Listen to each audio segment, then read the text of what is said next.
Welcome to this webinar from Texas Instruments on I/O module solutions for Programmable Logic Controllers, or PLC. PLCs are the workhorse of industrial control systems. This session will cover I/O modules used to interface with sensors and actuators on the factory floor. The I/O modules must meet stringent electrical specifications and can be classified into current, voltage, and digital input-output types. We will explore the challenges that designers face in conditioning and converting these signals and touch on solutions to address these challenges. These I/O modules communicate over industrial field buses. Therefore, we will also briefly cover processors and interface solutions for communication field buses in industrial automation. Before we dive into I/O modules, let us get a perspective on where these modules fit on the overall factory automation infrastructure. The factory of today can be classified into three levels. At the very top is the operations and enterprise level. A level below is the control level, consisting of the main processing units for various systems used to control machinery and processes on the factory floor. Finally, we have the field level, where the actual sensors and actuators are located. I/O modules are mainly located at the control level in equipment such as Programmable Logic Controllers, or PLC, Programmable Automation Controllers, PAC, and Distributed Control Systems, or DCS. Programmable Logic Controllers, PLC, are computer-based electronic control systems which consist of digital or analog I/O modules used to control machines and processes. These modules translate information to and from the field devices and the main controllers.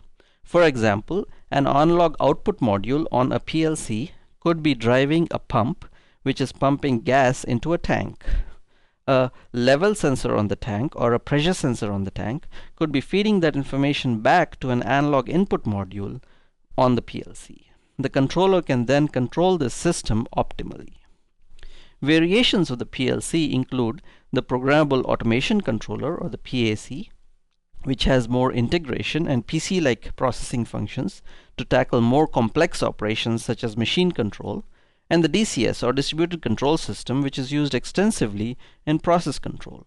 The DCS includes distributed control elements with local control connected by networks for communication and monitoring. This diagram conceptualizes a typical programmable logic controller.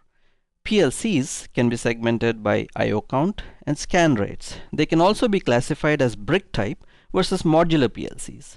A smaller brick PLC has a fixed number of connections for inputs and outputs. Modular PLCs, like the one shown here, have a chassis, also known as a rack, into which are placed modules with different functions. The processor and selection of I/O modules is customized to fit the application. Several racks can be administered by a single processor and may have thousands of inputs and outputs. A special high-speed serial I/O link is used so that racks can be distributed away from the processor, reducing wiring costs for large plants. The PLC system consists of various modules. The central processing unit, or CPU, performs the main controller functions like scanning data and running control sequences. The power supply unit converts line power to 24 volts. The I/O modules typically run off 5 to 7 volt logic supplies. These PLC I/O modules are part of a modular industrial machine control system. They interface between the CPU and the outside world. Devices which interface to the I/O modules are input devices like proximity switches, temperature or pressure sensors, and output devices like motors, solenoids, relays, and valves. As shown in the last slide, the types of I/O modules are digital, analog, intelligent I/O modules, and communication interface modules. The modules can be complexed with a high amount of analog circuitry. This block diagram shows the overall PLC system. On the top left side, we have the input side, and on the top right side, we have the output module. We will go further into detail on these in the next few slides. In addition, this diagram shows the digital input serializer and the various communication interfaces to communicate with the rest of the factory equipment. Finally, at the bottom, we have the power topology, which translates 24 volt DC bus into voltages used by the circuitry on the I/O and communication modules. I/O modules can be classified as analog input, analog output, digital input, and digital output. They are usually categorized as 2, 4, 8, and 16 channel modules. Analog input modules measure voltages as small as 10 millivolts when connected to strain gauges, thermocouples, and Wheatstone bridges to voltages as large as 10 volts. The voltage inputs can be single-ended or differential and can range from 0 to 5 volts, 0 to 10 volts, plus or minus 5 volts, and plus or minus 10 volts. Current inputs are usually 4 to 20 milliamp loops and can also source excitation current for passive sensors like thermistors. In addition, some analog I/O modules can communicate to field instruments by modulating the 4 to 20 milliamp current using the HART or the HART protocol. Analog output modules used to drive actuators and power sensors also use the same voltage ranges, that is 0 to 5 volts, 0 to 10 volts, plus or minus 5 volts, plus or minus 10 volts, and current ranges, that is the 4 to 20 milliamp range. Digital inputs and outputs, on the other hand, are typically 24 volts and can tolerate up to plus or minus 30 volts. They usually have short circuit and overload protection, and some newer products allow communication to field sensors via the I/O link protocol. All these modules include isolation between the control side and the field side via DC-DC converters, and digital isolation between the field devices and the digital backplane. Shown here is one particular architecture for analog input modules. Here, the input signals are conditioned, that is amplified, attenuated, level shifted, before being passed to an analog mux, which then passes the signal to an ADC to be converted to a digital value. Here, the input channels which are connected to the field are all isolated from the controller as a group.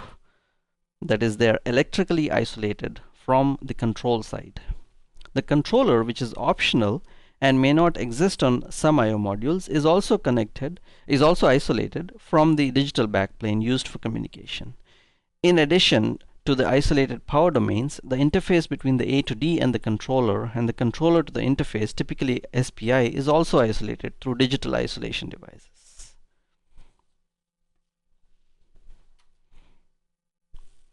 This architecture, like the previous slide, is also group isolated, but the MUX is located before the ADC. Because it can be connected to inputs ranging from 10 millivolts for bridge transducers up to 10 volts for other field devices, a programmable gain amplifier, or a PGA, is needed to translate the signal to a range that the ADC can measure accurately. This topology allows a wide dynamic range. In addition, this architecture could be used for universal inputs because each input can be gained up by the programmable gain amplifier depending on the input type.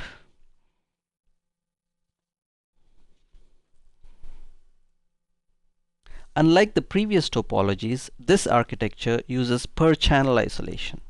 Each channel is isolated from adjacent channels through separate DC-DC converters in addition to being digitally isolated from the controller. This architecture would be used on high-end modules to meet channel-to-channel isolation requirements from various IEC standards. Let's look at some design considerations for analog input modules. In general, the trend towards increasing number of inputs coupled with smaller form factors requires lower power, smaller size, and cost for ICs, and better diagnostics to catch fault conditions. These modules have to be protected against surges and transients. Finally, overall good system accuracy and resolution is required. Design considerations for signal conditioning include whether the input is single-ended or differential, like when connected to strain gauges and bridge topologies. Because the 4 to 20 milliamp loops can run for large distances, the common mode range must be large and the circuitry must protect for over voltages and also reject common mode interference from motors, AC power lines, and other sources which inject noise on the analog inputs. Since we could be measuring signals from thermocouples and other low-level sensors, there must be low offset voltages as well as minimal drift of the offset voltage over temperature. Precision bipolar op-amps are used extensively in applications where the source impedance is low, such as a thermocouple amplifier, and where voltage errors, offset voltage, and drift are crucial to accuracy. PGAs, or programmable gain amplifiers, can be used when the input voltage range can vary over multiple sensor types. Differential amps can be used when the common mode range is greater than the power supply rails, and instrumentation amplifiers, or INAs, should be used to amplify low-level signals where the maximum common mode voltage is within the supply range.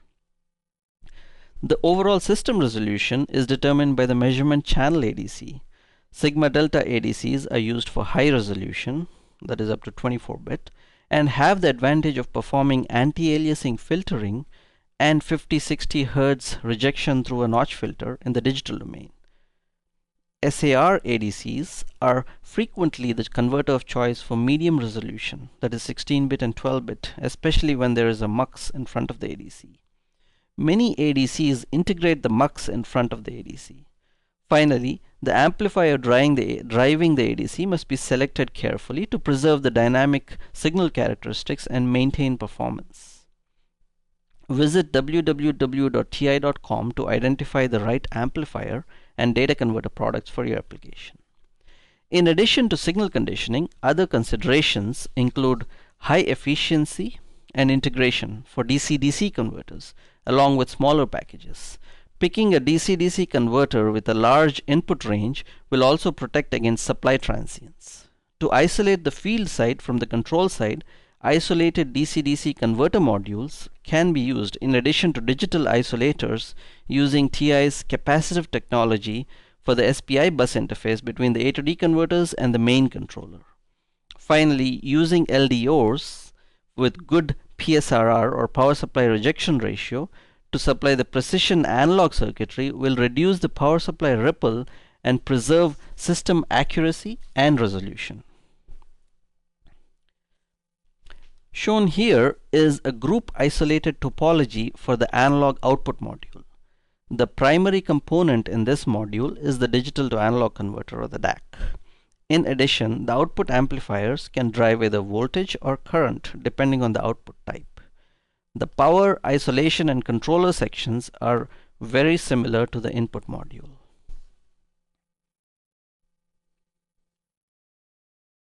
Unlike the previous topology, this architecture uses per-channel isolation.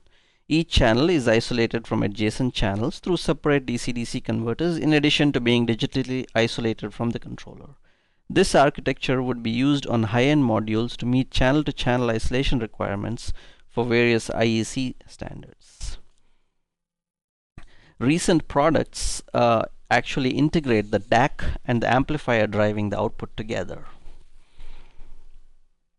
Let us look at some design considerations for analog output modules. Many of the considerations for output modules are common to the input module. In general, resolution of the DAC is a main consideration, with 16-bit DACs being preferred. Settling time of the DAC must also meet system requirements. Low offset and gain errors can reduce the need for calibration, and low output drift over temperature can greatly reduce system error. Outputs must be capable of driving up to plus or minus 15 volts, and flexibility with respect to using the same component for driving current or voltage outputs is usually desired. Short circuit protection and open circuit detection are needed, and integrating these functions creates significant value. As with input modules, protection against transients, surges, and electromagnetic interference, or EMI, is required to meet IEC and other standards. Accurate voltage references, power supplies, and low noise LDOs allows increased system precision. Finally, isolation for both digital or the SPI interface and analog for power is required. Shown here are a few select products from TI's overall precision analog portfolio targeted for PLC I/O modules. They address the key careabouts of robustness, resolution, accuracy, and programmability. I will not go into all the detailed features, but these slides can be used as a reference in addition to datasheets available on www.ti.com. The PGA 280 is a zero drift programmable gain amplifier with low offset voltage and very low noise, which can tolerate inputs up to plus or minus 15 volts with fully differential I/O and rail-to-rail outputs. In addition, it provides diagnostic features for detecting faults like wire breaks. High current buffers also allow it to handle dynamic overload from switching channels, a problem with typical analog switches. The ADS-1259 is a 24-bit delta sigma low-power ADC with sample rates from 10 samples per second to 14 kilosamples per second. It has very good INL in addition to low drift over temperature. It also has a 50 to 60 Hz sync filter to reject noise from the AC lines and an optional low drift on chip reference. Together with the PGA 280, the ADS-1259 forms an excellent choice to handle signals from low-level transducers in the tens of millivolts up to signals in the range of 10 volts. The ADS-1259 EVM, shown in the bottom left, allows you to quickly evaluate both these products together. Together, the PGA 280 and the ADS-1259 form a very good solution for the high-end per-channel isolated architecture. Also shown is the ADS-8331 or 2, which is a family of 4 and 8 channel 16-bit SAR ADCs with excellent INL and DNL performance. In addition, these ADCs incorporate a MUX so that all the signals can be conditioned by one ADC along with excellent AC performance.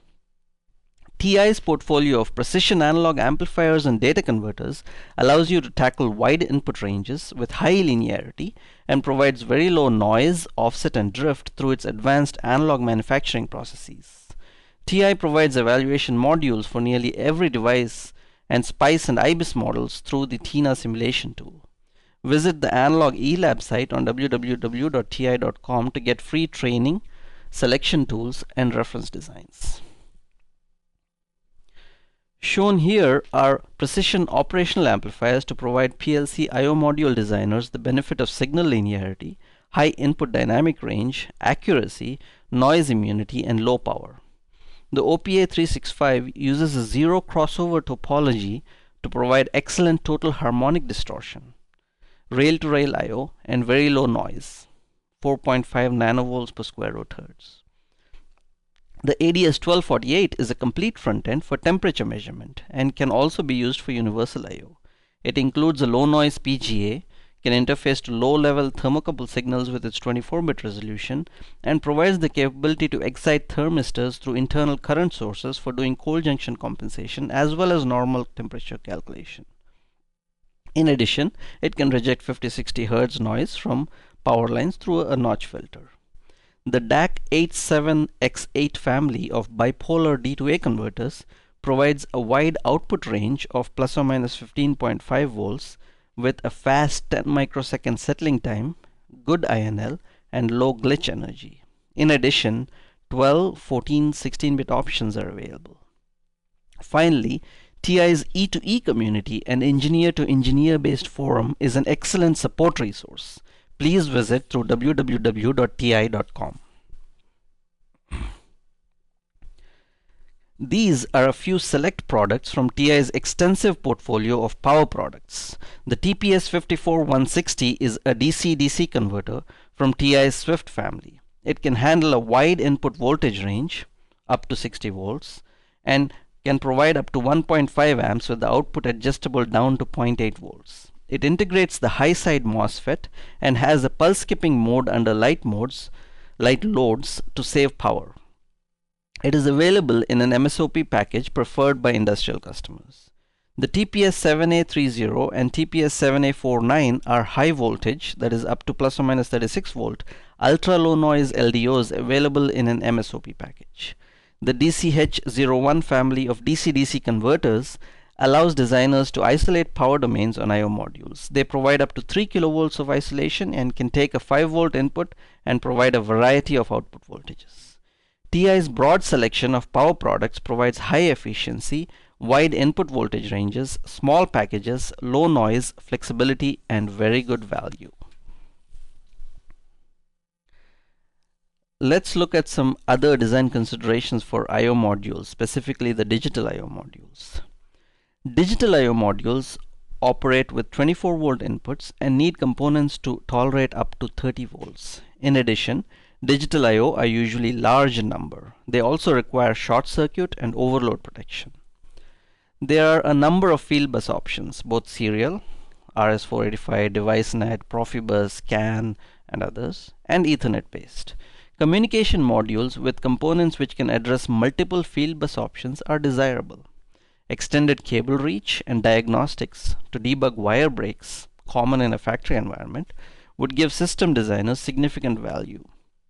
Finally, integrated digital isolation on the interface transceivers is highly desirable to reduce board space. With respect to processors, development platforms and software tools, in addition to support which quickens time to market, are highly desired. Connectivity options ranging from Ethernet ports to UARTs to simple SPI ports are desired. Ethernet enables us to integrate to the corporate enterprise network. 80% of industrial control applications are simple, low-cost PLCs with lots of digital I/O and need functions such as diagnostics under fault conditions, watchdog timers, low power, multiple SPI ports, UARTs, and integrated analog peripherals. MCUs, or microcontroller units, are a good choice for these applications. For applications which push capabilities and need higher loop rates and advanced control algorithms to handle multiple functional domains like logic, PID control, and motion, higher performance MPUs or microprocessing units are needed. TI provides solutions to address all these needs. Shown here are some of TI products from its wide portfolio of interface products to address multiple fieldbus and connectivity needs for I/O module designers.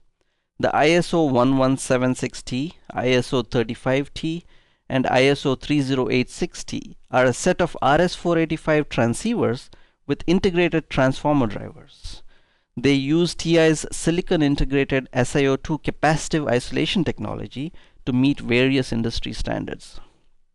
The SN65 HVS 881, specifically designed for digital input modules, can take 8 inputs from 0 to 34 volts and serialize them to be transferred over the SPI bus.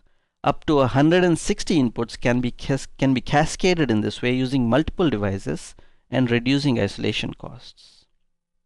The TLK100 is an industrial Ethernet PHY from Texas Instruments. It has very low latency and can support extended cable reach of up to 200 meters. It is IEEE 802.3 compliant and enables cable diagnostics to detect breaks and damage. The Sitara product line, shown here, is a single chip solution for control and connectivity on I/O modules.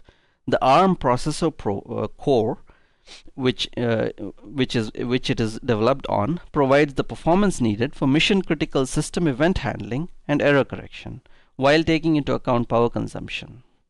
It uses less than 1 watt for typical applications. With a truly programmable approach, supporting up to 120 different communication standards, the PRU, or a programmable real-time unit, which is a programmable piece of intellectual property IP on these processors, offers the most cost-effective way to address various industrial application needs. Extensive integrated industrial application peripherals, along with DDR2 memory, reduce overall bill of material costs, system power, and simplify board design. Our software code compatible portfolio provides the ability to upgrade product feature set using a common hardware and software platform, covering multiple operating systems and software tools, minimizing development costs. In addition, TI provides a family of MCUs to address the needs and challenges of PLC I/O module designers. The Stellaris family of Cortex M3 based 32-bit processors, which go up to 80 MHz, integrate Ethernet, CAN, USB, UART, and SPI interfaces to address a variety of industrial applications.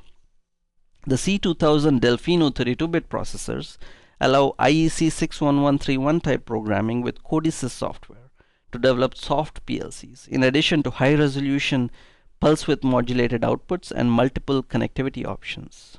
Finally, The MSP430 family of ultra-low power 16-bit MCUs are available with an extensive set of analog peripherals, multiple ADC and communication options, and software tools to reduce system power and provide simple low-cost I/O module solutions. In conclusion, industrial customers value robustness, reliability, accuracy, and resolution. In addition, increasing I/O density dictates lower power and smaller products. I/O module designers require support for multiple current and voltage levels, along with wide input ranges to handle the variety of field devices in the factory. Differential inputs, dynamic range, reliability, and accuracy are some of the key requirements in this space. Texas Instruments has a broad portfolio of products for this space, ranging from high-performance microprocessors to precision analog operational amplifiers and data converters to interface and power products. Our leading-edge semiconductor processes allow us to offer compelling products to I/O module designers, and our long product life supply policy is in tune with the requirements of industrial customers. In addition, we provide local support across many regions of the world, in addition to a wide array of support tools, both hardware and software. In conclusion, I/O modules designers for PLCs face significant design challenges to meet stringent requirements from their customers, and Texas Instruments provides a broad range of products to enable I/O module designers to create compelling solutions.